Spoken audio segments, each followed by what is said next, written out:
There are forces of good and forces of evil at work in the world today.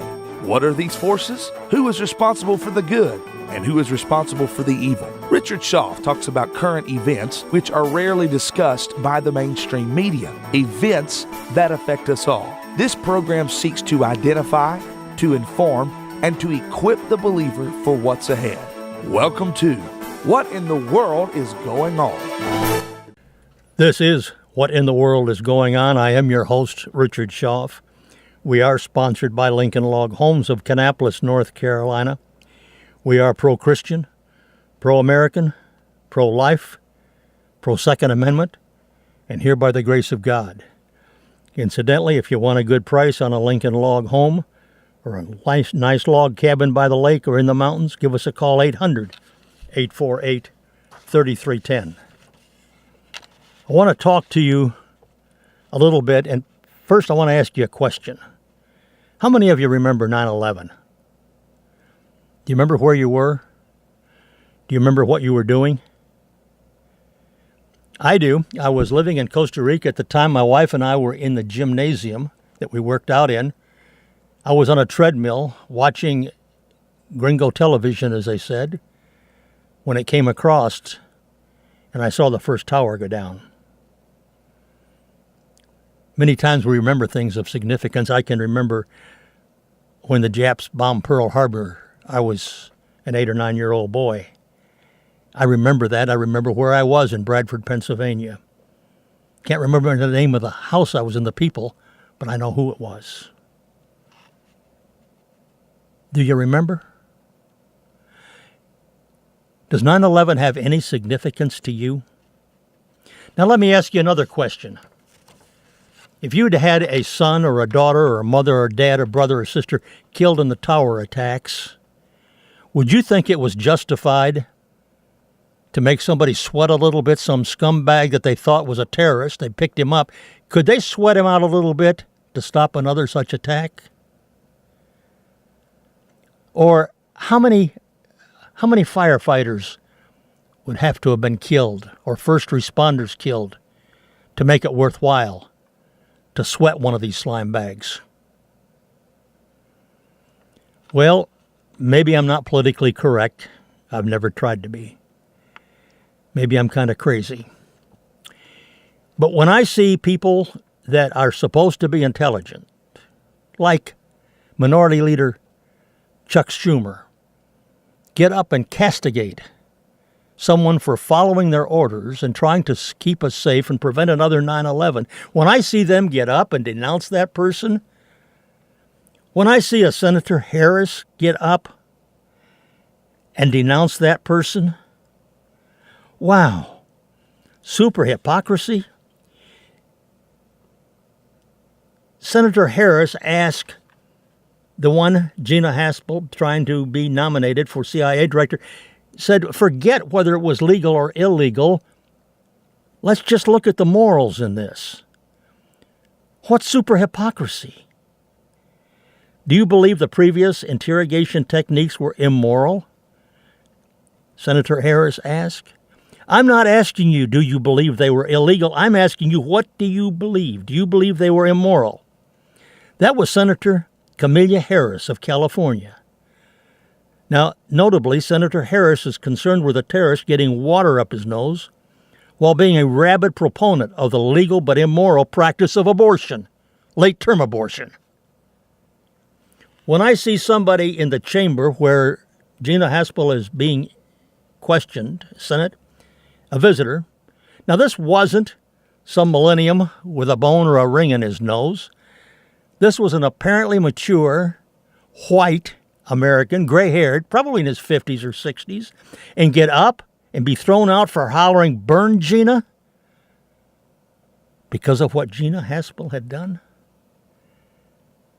It makes me wonder. It makes me sick. It gets to me, folks, and it's got to me today as I've been preparing for this program. Senate Democrats, so blinded by their determination to resist President Donald Trump at every conceivable opportunity, can't you see they're actually actively working against the very ideal of equality, that they so regularly espouse? But honestly, should we expect any different? Democrats' latest obstructionist play is to stand against Trump's nominee for CIA Director, Gina Haspel. She's a 33-year-old veteran of the agency. The Democrats' objection is that Haspel worked at the agency during those days after the 9/11 attack, where the CIA employed, quote, enhanced interrogation, end quote. These techniques, specifically waterboarding, to extract information of the three prominent al-Qaeda terrorist leaders. It was a practice members of both parties supported at the time. It was legal. The objections to the practice came only years later, after the history and nature of the individuals and threats they had presented had long since been forgotten, and when the political advantage for Democrats took precedence over national security. Another interesting aspect to the Democrat resistance to Haspel is the fact that she'd be the first woman to ever head the CIA. National Review's DeRoy Murdoch pointedly calls out the Democrats' hypocrisy, writing, quote, one might expect that Senate Democrats, reputedly the vanguard of the party of the women, would help Haspel shatter the glass ceiling at the CIA. That, a historically male-dominated institution in a historically male-dominated profession. But Democrats are all too eager to lock arms and block this highly qualified and widely praised woman so that they can high-kick President Donald Trump in the teeth. So the high kick the donkeys do. If that means that the first woman nominated to run the CIA never does so, then too bad for Gina. As things stand right now, her confirmation hangs in the balance. Senator John McCain, who was actually tortured in Vietnam as opposed to waterboarding, and there is a distinction, we believe, that is critically important, as he opposes her nomination, though he'll be absent for the vote due to the treatment for brain cancer. Senator Rand Paul is also a no, while Joe Manchin is the only Democrat senator so far to voice his support. If any more Republicans defect, she'll need at least one more Democrat to win confirmation. Let's look a little bit at it. Sometimes something good has come out. I'm real proud of Senate Majority Whip John Cornyn. He points out that Donald Trump's nominee to lead the Central Intelligence Agency, who's come under fire for her involvement in, quote, enhanced interrogation practices, is a patriot, and she did exactly what she was told to do. She's a patriot, he said on Fox News. She was doing what she was doing entirely within the law. He added she shouldn't be made the fall person for this controversial program. The idea of making her the fall person for this program that I know is controversial, I think is a sham. She would be the first woman director of the CIA and the first operations officer, as opposed to a political appointee or an analyst in the job for the past 40 years. He continues, and I quote, "This is an enormously popular pick, and she'd do a great job." Former CIA officers endorse Haspel for director. More than 70 former CIA officers penned a short letter to lawmakers endorsing Gina Haspel to lead the spy agency, urging swift Senate approval. In a 4-paragraph letter, 72 former CIA officers pledged to support her confirmation. When someone rises through the bureaucracy, it's important to take their measure from those that serve closely with them, their peers, the letter reads, acknowledging that Haspel is the first CIA director clandestine service officer to be nominated since Richard Helms in the 1960s and William Colby in the 1970s. The undersigned represent an array of former agency officers who have served with Gina either in the foreign field or in CIA headquarters, the letter reads. In her we saw the image of what we want a peer and leader to be, someone who commits to the highest standards of conduct and ethical behavior, and a bold but pragmatic decision-maker who places the interest of our nation above personal advancement or petty politics. 50 retired intelligence community operators who also threw their support behind Haspel last month in a letter to Senate lawmakers.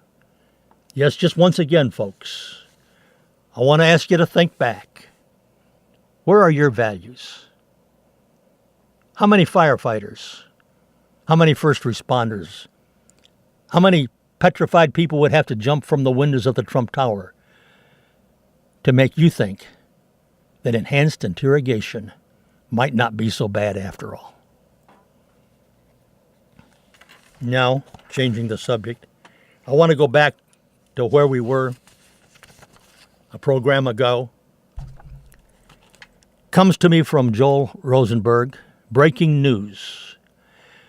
Iran vows revenge attacks against Israel. Remember, we were there just a few days ago. Tehran launches missile attacks on Israel overnight. This is Dateline May 10th. That's last Thursday night. Tehran missiles launch attack on Israel overnight. Israel hits 50-plus Iranian targets in Syria. Tensions spiking. Israel tells residents to unlock and prepare bomb shelters. Here's the latest, folks. Tensions between Iran and Israel are spiking dramatically after 4 recent major events. You know what they were. You saw Israel. They stole 100,000 top secret Iranian nuclear weapon documents and they revealed them to the world. Number 2, Trump denounced the fatally flawed Iran nuclear deal and announced the U.S. is withdrawing from the agreement and that we're going to impose tough sanctions.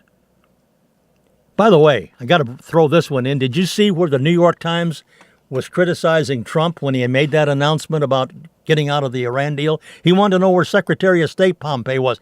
He wanted to ask, is he AWOL? We can't find him. Where is he? He's not doing his job. Why isn't he standing here with you? Why, folks? Because he was halfway around the world, picking up 3 hostages from North Korea and flying them back, those back to the United States without a ransom, without an AWOL exchange, no bird dog involved, just negotiations. Anyway, back to this. Israel has repeatedly attacked Iranian military bases in Syria. They've been vowing to prevent Iran from building a permanent military presence on Israel's northern border. And 4th, President Trump will formally move the U.S. Embassy from Tel Aviv to Jerusalem this coming week. Overnight, Iran fired dozens of missiles and rockets at northern Israeli towns and military bases. Israel hit Iranian forces in Syria again. More than ever, this is Joel Rosenberg talking, but I agree with him. More than ever, I'd ask readers to pray for the peace of Jerusalem and everyone in the region, and to mobilize others to pray as well. While the prospect for a full-blown war is growing, again, Joel Rosenberg says, I'm not convinced Iran's leaders feel the time is ripe to go all out against Israel, but I will provide you more analysis in the days ahead. But here's some of the Israeli media coverage worth noting at the moment, and this was Dateline May 10th from Jerusalem. Israel Haman publication. After Iranian Quad Forces missile attack, Israel pounds Iranian targets in Syria. In one of the Air Force's largest operations in recent decades, over 50 Iranian targets in Syria destroyed after Iran fires 20 missiles at IDF bases. The Quds force paid a heavy price. It'll take the Iranians a long time to recover, Israeli military says. Another headline from the Times of Israel. Israel's security cabinet meets as Iranian officials warn revenge will come. From the Jerusalem Post, we read, northern border tensions make Israelites feel like war is in the air. Also from the Jerusalem Post, Palestinians announce embassy move to be a day of rage. And from the Yet News, IDF instructs opening the bomb shelters in the Golan Heights. And from Haaretz publication, White House condemns Iran after rocket attack, strongly supports Israel's right to self-defense. And some background as to what's been happening. Let's just take a look at a few of the headlines. The Syrian state media says Israel attacked just after U.S. quit the Iran deal.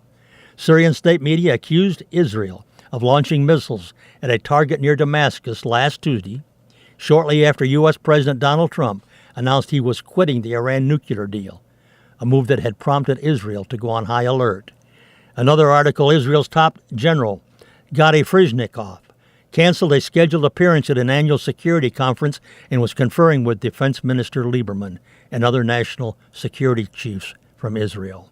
Trump's hard attack against the nuclear deal, while welcomed by Israel, has stirred fears of a possible regional flare-up. Iran and Lebanon's Hezbollah have been helping Assad beat back a 7-year-old rebellion. Israel has carried out repeated airstrikes against them, hoping to stop the formation of a Lebanese-Syrian front to its north. An April 9 strike killed 7 Iranian military personnel at a Syrian air base. Iran blamed Israel and vowed to retaliate. Israel has posted the Iron Dome short-range missile defenses on the Golan Heights. This according to local media. They suggested that the anticipated attack could be by ground-to-ground rockets or mortars. It's reported now for months that Iran has been transferring lethal weaponry to its forces in Syria with the purposes of striking at Israel. A quote from Netanyahu, who also says, and I quote, "We will respond mightily to any attack on our country." While on Twitter, Lieberman said that he'd spoken to the U.S. counterpart, James Mattis, and updated him on the regional developments. More recently, it's been reported that Israel fears explosion of violence as U.S. prepares to open their embassy in Jerusalem. I believe that's scheduled for this Monday. The decision to relocate into the disputed city in the same week as Israel's 70th anniversary raises concern of increased tension. Police in Israel have started patrols and security sweeps of a southern Jerusalem neighborhood, anxiously preparing for a U.S. embassy inauguration that Israelis and Palestinians fear may launch a week of violence.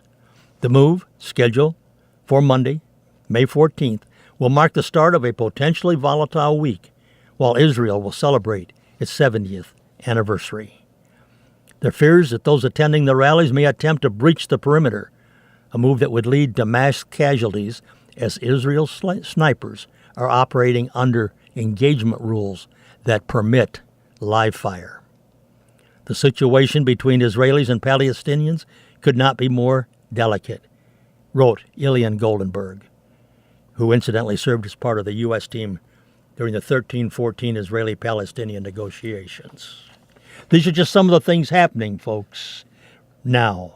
On this weekend ahead of the embassy opening, thousands of Israelis are expected to mark what they see as the city's reunification in a Jerusalem Day rally. Often made up of religious settlers, these marches pass through the Muslim district of the Old City, and in previous years, groups have chanted anti-Arab insults. And we know that the first signs go up of the U.S. Embassy in Jerusalem, literal signs. Workmen a week ago, on Monday, put up street signs in the U.S. to the U.S. Embassy due to open in Jerusalem this coming week. This a move hailed as historic by Israel. Municipal workers erected signs reading in Hebrew, Arabic, and English around the site. It's currently a U.S. consular building in the city's Arnoma neighborhood. Breaking with decades of U.S. diplomacy and international consensus, President Trump announced on December 6th the recognition of Jerusalem as the capital of Israel and the transfer of the embassy located until now in Tel Aviv. The embassy is to get a festive inauguration to coincide with the 70th anniversary of the foundation of the State of Israel. Wow, folks. Isn't this significant? The question of Jerusalem is one of the thorniest in the Israeli-Palestinian conflict. But now it's not a dream, it's a reality. A quote from Jerusalem Mayor Nir Barkat. He said this in a Twitter post that included photos of himself up on a ladder holding one of the newly installed signs. Jerusalem is the central capital of the Jewish people, and the world is beginning to recognize this fact, he said, adding his thanks to Trump. Israel considers the Trump declaration as recognition of historical fact. Israel occupied East Jerusalem in the 1967 Six-Day War and later annexed it. Oh, and by the way, Guatemalan President Jimmy Morales, he said his country's embassy will be moved to Jerusalem on May 16th. Kind of wonder how many others will follow. And this just in, things are about to get biblical. Shock warnings as Iran and Israel head for war. Iran and Israel are on the brink of war, and one doomsayer has warned things are about to what? They're about to get biblical. Syrian air defenses appear to intercept Israeli missiles in Damascus. Tehran and Jerusalem have exchanged fire in Syria as the Middle East powers square up to one another. Israel believes Iran is plotting to attack them through Syria, while Iran has warned it'll, quote, destroy Israel. U.S. officials have often dubbed an open war with Israel and Iran the most likely for, quote, live hostility, end quote. And now, Rabbi Pinchas Winston, a prolific end-times theorist who's penned over 50 books, has predicted a conflict is on the brink. He alluded to prophecy predicted by a 13th century scholar who said Iran would spark an apocalyptic war. This is a biblically based prophetic crisis. A quote from Rabbi Winston. Things are about to get biblical, Rabbi Winston told Breaking Israeli News. Some people thought the Bible was dead. They thought they could sit back and relax, he said. That is clearly not the case in Syria, and soon will be clear to everyone else. He said confrontation between Israel and Iran is not a normal political crisis, but rather this is a biblically based prophetic crisis. And I say to you, my listeners, most of us have read the scripture.